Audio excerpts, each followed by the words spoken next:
Hey guys, Chris here. So I've had my Porsche Taycan cross Turismo now for 3 weeks and done a little more than 1,000 kilometers in it, and I love this car to death. It's one of the best cars I've ever owned, and I've actually made a top 10 list of things I love about this car, so I will link that video in the description box down below. So check that video out after you watch this video. But even though I love it to death, even though I've made a top 10 list of things I love, it is not perfect. So in today's video, I'm going to tell you guys 7 things I hate about my Porsche Taycan Cross Turismo. Or hate may be a little bit harsh. Things I don't like may be a little bit more representative of, well, this video. And before we kick off the list, guys, I just want to thank Zaptec with their Zaptec Go home charger for sponsoring this video. The Zaptec Go home charger is a small and stylish home charger that can charge up to 11 kilowatts on AC charging. So if you want to check them out, there will be a link in the description box down below. And also, if you use the discount code ZAPRIFA, you will get 10% off your purchasing price here in Norway. The Taycan Cross Turismo has an amazing driver's display that measures 16.8 inches across and is curved. It has amazing black levels, contrast, and resolution, and it's probably the nicest driver display of any car in 2022. And then we have the infotainment system screen, 12 inches across and equally as nice. We then move down to the HVAC system and the HVAC screen, which is as nice as the other screens. I mean, black levels, contrast, and resolution is really good. But the fact that you have an infotainment system screen, you know, with touch buttons is never my favorite thing. And also, half of the screen is dedicated to controlling the upper touchscreen. I'm not kidding you guys. If you don't want to touch this screen, but you still want to control it, you can press buttons here. Look at this. You can go back, and then you can navigate like that, which is like, it's so fiddly and dumb. Why would you want to do that? It's so much easier just touching the screen. So that's half the screen. This could be storage. This could be, yeah, used for other things. And every other Porsche has beautiful, you know, hard buttons, physical buttons for their HVAC system. And every other button in here is so nice to touch. So you're really missing out on nice Porsche switchgear while using this touchscreen. It's just dumb. So the layout is fine enough, but the buttons are quite small. And the worst thing of all is that it has haptic feedback, which isn't the worst thing of all. But in Audis, you can turn off the haptic feedback, because here you have to hard press and then you have haptic feedback.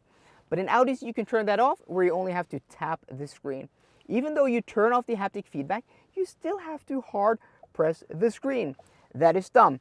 But the most dumb thing of all is that to control the vents, you have to go into the touchscreen, which is just dumb. So you go into menu like that, and then you can move around the vents.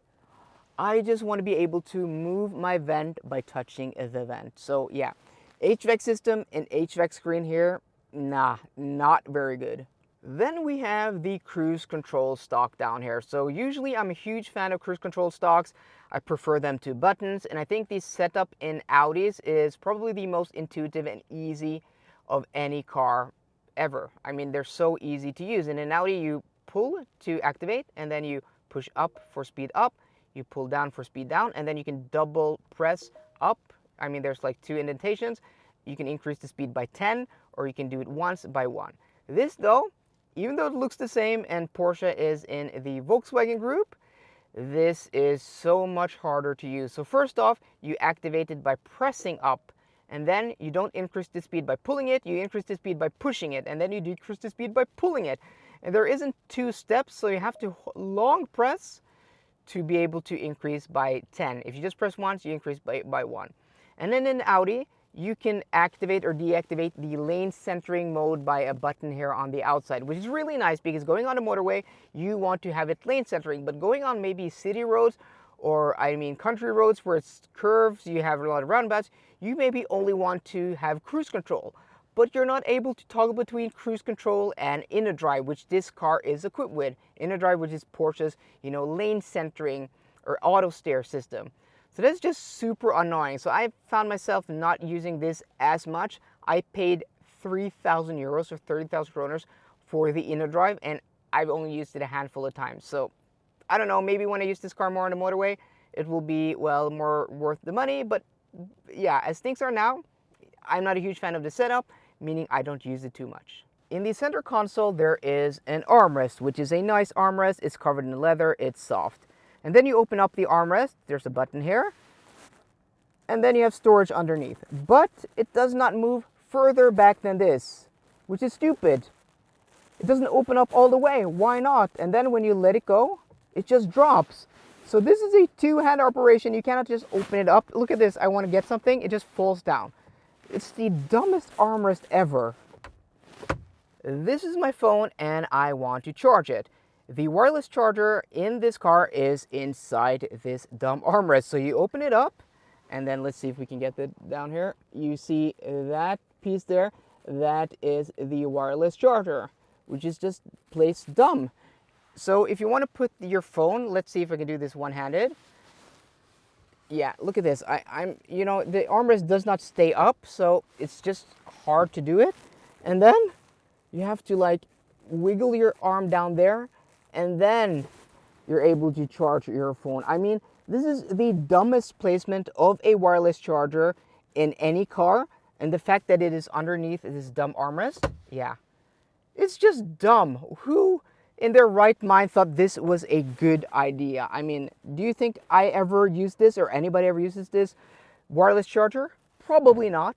The interior practicality in the Taycan Cross Turismo is laughable at best. So in the center console here, you have these two cup holders, which are fine to use, but this is just about all you get when it comes to, well, storage. You can have 2 drinks and no place to, well, store your sunglasses. I already showed you the armrest here. There's a little bit of a storage bin underneath here, but it's just hard to use.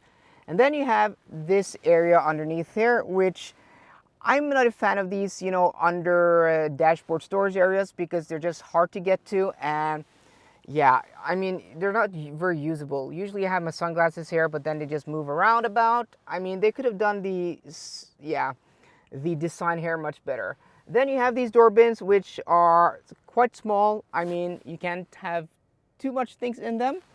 So just lacking in practicality. I wish this was just some overhead storage. I could put my sunglasses or something because, yeah, I just find the interior storage and practicality pretty much lacking. This being a Porsche, everything, and I mean everything, is an optional extra. It is insane. And Porsche options are quite expensive. So this car, my car, which isn't especially, you know, decked out, it has some niceties, but nothing crazy, has 300,000 kroners. That's 30,000 euros or $35,000 in optional extras. That is insane. You can buy a quite nice car or EV even for 30,000 euros. It's insane. You want heated front seats, even in Norway, it's going to be about 3,000 kroners. That is just insane.